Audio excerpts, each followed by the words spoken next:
2024 was an amazing year. Let's rewind, take a look at all the various bikes, and find out what this exactly taught me. Let's get into it.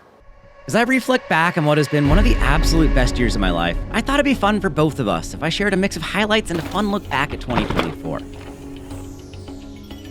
The number of bikes I rode is ridiculous, so please don't play any drinking games based on that.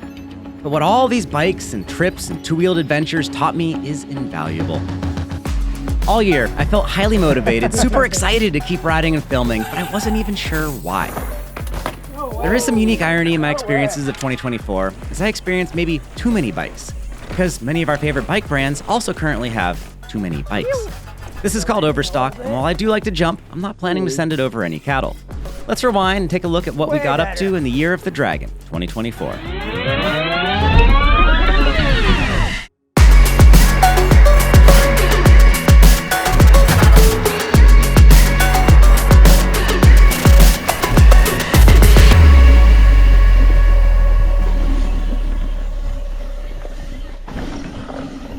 There we go.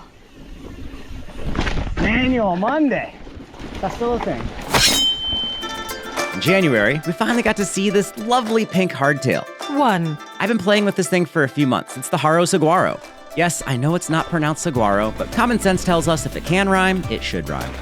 A longtime friend of mine was running the brand Haro for a bit, and when they wanted to launch back into the high-end mountain bikes, he gave me a ring. Telling that story was super fun, and I put a lot of work into that first video. That said, let's keep her moving. I don't know if I even want to do this now. We had a crazy cold snap, the coldest I've ever experienced in my whole life, which was a surprise highlight. I've never ridden in conditions like that at all. So dry, so grippy, so fast. It might not sound pleasant to ride in single-digit temps, but as long as the rides were short, it was such a novel experience that I actually enjoyed it. I ran some GoPro during this, but I didn't want to subject Logan or Riley to standing around trying to film this for a few hours in single digits, so we didn't shoot with my big camera. I was flattered when Pivot asked if I wanted to try out their new Switchblade. 2. That's a tough time of the year for us to ride new bikes, but as soon as you say tough, I tend to hear the word challenge. With an opportunity like that, we waded out the ice and submerged ourselves and my camera in the rain for a few days to get some very real opinions of that new trail rig. I enjoyed the Switchblade quite a bit, but I'm glad I took the time to add the angle adjust headset and a few other small tweaks, as it was riding really well by the time I published the video.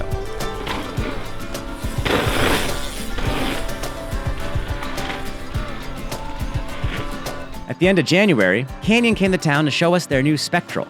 3. I was honored to be included in the media launch and had a blast riding my local trails with my hero, biker Braden Bringhurst. I told him about a gap I'd always wanted to do, and then he tried a variation of it, and I still feel bad for planting that seed. Whoa! Okay, dude. Damn, man. But You got the shot, right? Got the shot. In February, I knew I wanted to post a really unique video with that Spectral, so I cashed in some old airlines points to head out to a tropical paradise with bikes. we made it. The ocean's right there, and there's lights everywhere. There's tourists all around. It's a whole thing. We're here because today's Logan's birthday. Today, Logan turns 23, so everyone wish Logan a happy birthday down in the comments below. Why would you swim in the swimming pool when there's an ocean right there? Like a fancy ocean. I was hoping you could bring this in the folding pack. While the trails were fun, I didn't really go for the riding. I had never visited a tropical temptation like that and just wanted the life experience. Cue snorkeling with turtles. I like turtles. Now, Logan's grandma actually lives there, so he got to stay around for another second week as I flew home editing that entire Spectral video on the airplane. We also brought the formidable Orbea Occam LT on this trip, headset, cable routing, and all. 4. The Spanish brand was actually the first non-Ibis I showed on this channel starting back in 2020. And this new Occam LT was a great bike. I made some minor setup changes, going to taller bars and a better seat post and saddle, but this bike was a lot of fun. Nice. Despite the cable routing, I also brought this mini enduro rig on another trip a few weeks later, so let's get back to it. Forward! March! March is when we get to discuss the Stooge. Well, I'd bought and built this amazing machine back in 2023. I had signed up for a gravel grinder race happening in April. Clearly, the best bike for this will be the Rigid. I regret that. I thought I'd be cool and go high. That was not a smart decision. Ow. I also wanted to do something special for the Sedona eMTB Festival, so after some snowy February test rides, I flew south with the Purple Pugilist and truly enjoyed my time on those red rocks. Having spent a ton of time in Sedona over the years, it was a treat to have such a wonderfully simple experience on one of my favorite all-time bicycles. 10 out of 10 would absolutely rigid Sedona again. Once home, we got all inspired to do a budget comparison and had Logan and Riley both ride the Marin Rift Zone and Ibis Ripley AF for a comparison vid. You've already lost a little clip, it looks like. I thought the video turned out great, and it was fun to have all three of us together on the trails. Though we all work a bunch on these videos, it's rare that the three of us actually do anything all together. I want to take a moment to let both Logan and Riley know that I really appreciate their help. This channel would not be what it is without their support. I've linked to both their socials down in the description. Do us all a solid and give them both a follow. Yeah, they both jump well, they both pedal well in the sprint, and bikes are bikes. Later in March, Logan and I got to fly down to Santa Cruz to see the latest from Fox and Raceface. We're here, the world famous Fox. We're here at the world famous Fox suspension Fox factory. We're here at the world famous Irby Fox Racing factory, as the wall says. So let's cruise on in and get a bit of a tour of what happens here at Fox factory, suspension, whatever you need to call it. That was terrible. I grew up in Santa Cruz, and we even got to ride some trails only a few miles from my childhood home. I've never really shared these trails before, and I've barely ever returned to ride them since moving north 8 years back. That was Hope Logan didn't get scared. so close to my head. Oh, pretty quickly, I felt as confident as an F-16 fighter pilot on the dry, sandy dirt, but I do remember these trails being steeper and gnarlier. Such is life.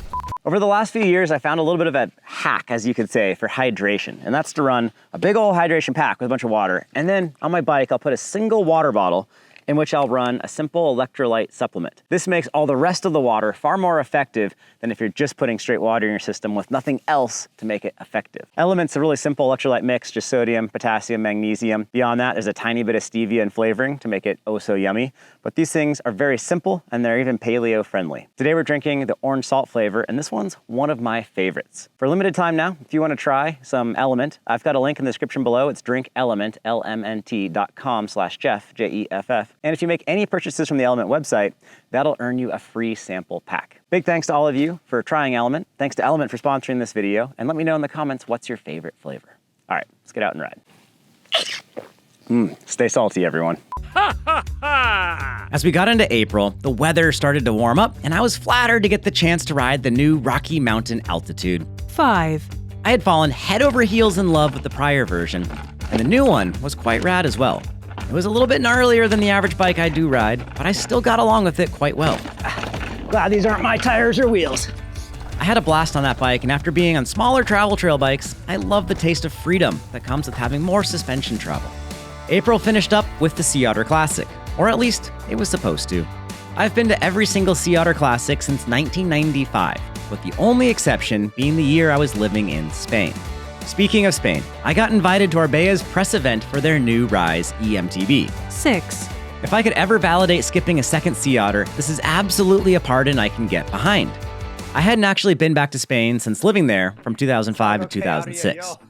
As you may suspect, that week was a flood of emotion. Wow, While I shared the video of riding the Rise up in the Pyrenees, I have not yet posted the videos from my time back in my old town of Alicante. I really want to make those videos total bangers, but that pressure is a lot. I have not yet been able to digest my feelings from that trip into words, let alone into watchable videos. Stay tuned. As we get snowed out of film days over the next few weeks, I'll share more from that trip.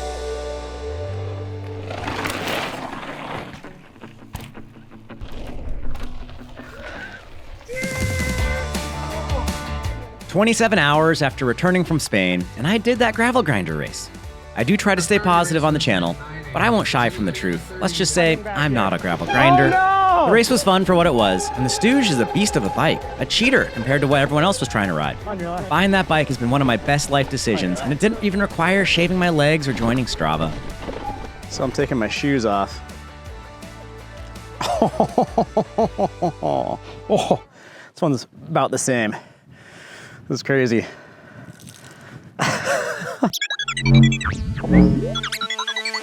As we rolled into May, the trail conditions couldn't have been better. To celebrate, I bought my daughter a 24-inch wheeled Rocky Mountain Reaper, and we rode a ton. There we go. Yeah, this is a real bike. This thing is sweet.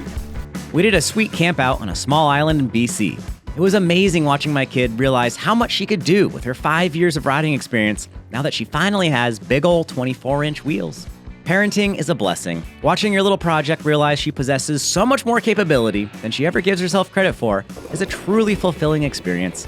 I'll never forget that camp out as long as I live. Yeah, Space Nugget kitty litter, yep. We're going the same way the big kids are. Send it. Evelina, you can have 2 scoops of ice cream if you can pass the big kid while she's riding. May finished up with my first mountain bike race since retiring back in 2016. It was an e-bike event with some small bonus challenges and a cross-country race and even a small enduro race. 7. I enjoyed that weekend and for a moment even thought about entering a California enduro race in the eMTB class. All right, I'm gonna try to have fun because you know what? I don't know what I'm doing. Then I came back to my senses and took my daughter on a Whistler camp out instead. Let me know in the comments if I made the right call or if I should have sent it, brah. You got it, it's a berm. Good job, ready position. June was supposed to be a recovery month, so it was mostly just local rides. Before the month was over, Ibis was kind enough to loan me their new bikes, the Ripley and the Ripmo. 8. 9. We spent a bunch of time filming and riding those two rigs. I enjoyed my time on the Ripmo and loved my time on the Ripley. Ibis beefed up the Ripley quite a bit, to the point that it really reminds me of the old Mojo HD 140.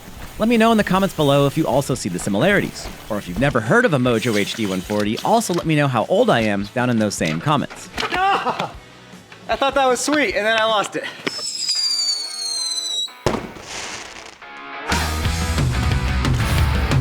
As July rolled in, Pivot was cool enough to loan me that Trail 429, and I did my one and only moto trip of the year. 10. A subscriber had given me beta on a cool destination, and I had just purchased some new moto gear and was all stoked to go out and try it. I spent a lot more time pedaling in 2024 than I did back in 2023. Last year, I was prepping to race the Donner Hard Enduro down in California. This year, I did race a hare scramble and an enduro, but I didn't take them too seriously.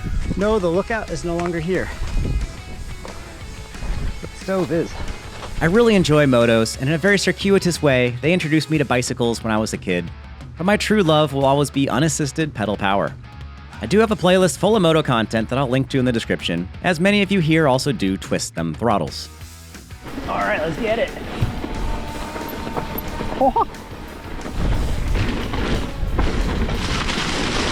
Oh shoot, too many trees. Midsummer, and I was finally getting some more saddle time in on the older generation Hightower, which is a bike that really surprised me. 11. It was such a light and quick little bike, but it was properly stiff, inspiring plenty of aggressive riding. The new Ripley V5 and the prior Hightower aren't really all that different feeling. The Northwest tune-up was fun, but my highlights were much more climbing the Chief and stumbling around Squamish than it was anything local. Let's stumble forward and into Crankworks. Fox was kind enough to invite me to their live valve launch event. The Fox scene. Hey, what up, Cole?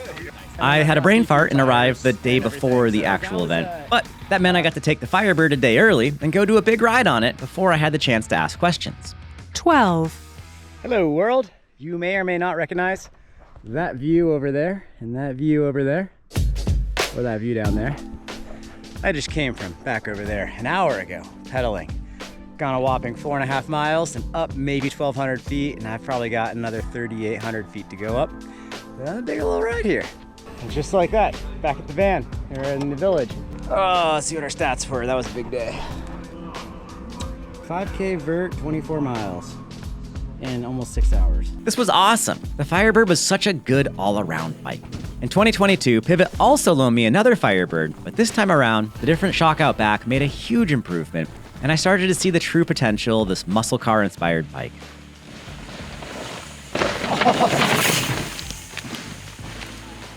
To finish up July, I also started to ride the new Haro Daley. 13. This was such a cool opportunity. The first raw Daley was jaw-droppingly stunning to look at. It rode well too, and was very different from the other bikes I tend to ride. July had a whole lot of bikes in it. All of them were ridden a ton in the other months as well. Every year, I have to wonder, where did summer go? Time flies quick when you're out hunting tasty turns and jamming the jumps.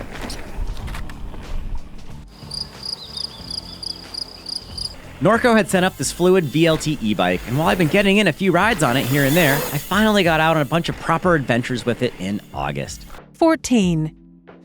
Don't you hate it? You're trying to get a scenic and some jackass wheelies through it. Sorry. Sorry, not sorry. Today we're shuttling e-bikes. You good? Yep. How do I even say this? One of my favorite parts about doing review videos of bikes is just using it as an excuse to, actually that sounds like, yeah. In the span of 3 weeks, we had 3 embargo videos to finish up: the Haro Daley, the Fox Live Valve, and the Hightower 4. August turned into a bit of a sprint in order to get enough time aboard all this new stuff. Oh,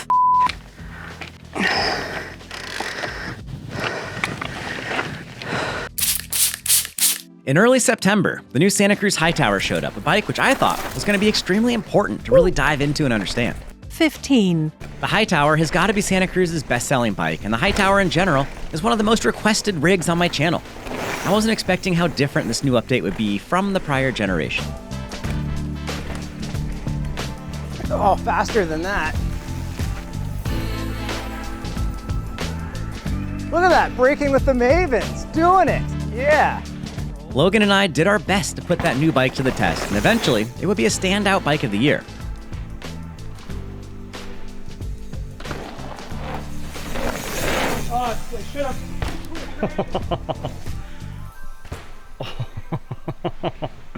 He'll be hunting on Craigslist for a lawyer. Yeah, if you'd been on the old tower, for sure you wouldn't have cased. That was the biggest case since Johnny Depp and Amber Heard. I wondered if you could see it. I could hear it and feel it. It was a football field away and I could feel the ground shake. But man, the rides we did that first week of having the bike, those were super fun. I had to bust my tail to get that video published on time, but I'm still fortunate enough to have that Hightower here today, and now it's set up with all my personal parts. Stay tuned for a full-length Hightower 4 review video later this winter. As we got into October, fall was quickly blowing in, and the signs of snow were imminent. We headed back into the mountains to both ride some new trails and re-explore some old. I think this is basically ready to rip. When I was driving, I heard a little whisper, and it was saying, "Yeah, please fly your drone by me and film me. My name is Golden Larch Tree." So I think we should listen to that whisper and fly this thing. Larch trees! Yes! 20 feet ahead, you got a nice view because the larches are firing. Can you see them trees back there? One of my absolute favorite things about YouTube is the wonderful opportunity to go experience some random trail 3 hours from home, camp out for a night, then try some other even sillier trail with no certainty as to its quality. That is the sort of adventure I love to include in my life, and it's only thanks to all of you here watching these videos that I'm able to do this. So really, a big thanks to all of you. At this point, Halloween costumes donned, I hosted a huge birthday party for my daughter as she turned 8. That was such a fulfilling moment, a life highlight definitely. We've got a zip line, a bunch of swings and climbers, and organized a big scavenger hunt. If anything is both better and harder than mountain biking, it's parenting. Rocky Mountain loaned me the Instinct, which was a refreshingly smaller, fun bike to enjoy. 16. I started to ride it right as the rain came in November, and when coming from the enduro-focused Altitude and Firebird, I really dug the shorter travel, lighter weight feel of the Instinct. Sure, it's a very progressive bike, but I like to lean into whatever a bike does well. As a result, I took the Instinct to a bunch of jumps, determined to find the end of that progression. And find it, we eventually did. Oh. Before we hit the week of thanks, my kiddo, her mama, and I all hopped on a plane to visit Florida. Of course, I brought my bike, and we set out to ride the most popular trailheads. I just published a trip vlog from that video, and behind the scenes, it's fun to see that video do well. I only used an old iPhone, a GoPro, and it's a good reminder that fancy cameras and editing aren't the end-all, be-all. Sometimes folks just want to see you sweat and avoid poisonous critters. Once back to the Northwest, weather was absolutely questionable, which meant any window to ride had to be jumped through at full throttle. Spike manual's pretty okay. As we got into December, I spent a full day with Brent at the Blue Steel Jumps and got in some final trail rides for the year. The year was generally spent avoiding big jumps, but by December, I had finally hit a bunch of larger sends. The consequences of fudging these up is significant, but accidents can happen at any time when mountain biking, so I haven't felt too irresponsible. With 30 years experience hitting jumps, I feel pretty okay with these choices. I heard the unclip. Definitely unclipped, yeah. That's scary. It seemed to be okay. Still have a foot. And to finish the year off, I published a full review of the Orbea Rise LT only a few hours before New Year's Eve. It's cracking it. I don't think I could ride across, definitely not wheelie. I can see the splintering ice. Maybe we don't walk across that. Yeah, you should run. You should run and get a sliding start. No, let's go ride mountain bikes. This is fun but dumb. So that's a total of 16 sweet new bikes. Was that too many? Honestly, yes. I ended up configuring every single bike to better suit my taste and style, and I was able to get a good feel for where they all excelled, as well as their quirks. But it was a lot. Every bike, except the Altitude, had to get heavy-duty tires swapped on. I went the other direction on the Altitude and actually removed a front cush core, but that was the only bike that came with real tires. So what did I learn from all of this? I think of bikes as a collection of experiences, and the review video is what the bike felt like while bringing me to those experiences. All these product-based videos on the channel will never be traditional review videos. There's always going to be some vlog stuff mixed in, as mountain biking is about riding. It's not about products. Shit. I feel so incredibly privileged to try all these sweet new bikes. I had dreams of this as a kid, memorizing entire mountain bike magazines only an hour after the mailman dropped them off. These videos here are a bit of a modern equivalent of what child-sized Jeff saw as a dreamy reality of endless fresh bikes that perhaps wouldn't always be broken. I'm touched that so many of you appreciate hearing my opinions about these new bikes and that you really do enjoy watching. Through meeting so many of you in real life, I feel like sharing my experiences aboard these bikes is a way to give back to the biking community. And here's why. I distinctly remember how disappointed and frustrated I got as a kid, back in the 90s, when I would buy a bike or parts and they would just completely fall apart. Oh God. Oh, dead sailor. Square taper bottom brackets, weak skinny rims, flexi frames. I had many people in the industry tell me that bikes just weren't meant to be ridden like that, and that I was doing it all wrong. Well, fast forward a quarter of a century, and today, the average trail bike is now as reliable as a downhill race bike was about 20 years ago. At the same time, a trail bike can be ridden on the same terrain and at about the same speeds as those old DH bikes. How did we all get there? Well, if it weren't for a collective voice of riders everywhere, we'd still be stuck babying some crummy, light bikes based more around a road racing bicycle than around anything intended for true off-road use. What I learned from this year is that I want to hold bike brands accountable. Bikes are so good, but let's not give up. We need a healthy selection of bikes. Bike companies have a very challenging business model, and without them, our sport would very much be dead. As I dive into video after video, I try to think, why did I find it necessary to spend 25 hours riding this bike, then 5 hours writing a review, then 12 hours editing it? I realize that motivation comes from the fact that it's not really about me. It's about all of us. If I've had a great time on a bike, I want to get that out there to the world. And if something is goofy, like headset cable routing or a flexi frame, I want to be damn sure to let you know about it. This is my way of holding bike brands accountable.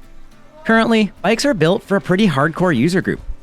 And if we don't continuously reinforce that this is absolutely necessary, bikes will get watered down.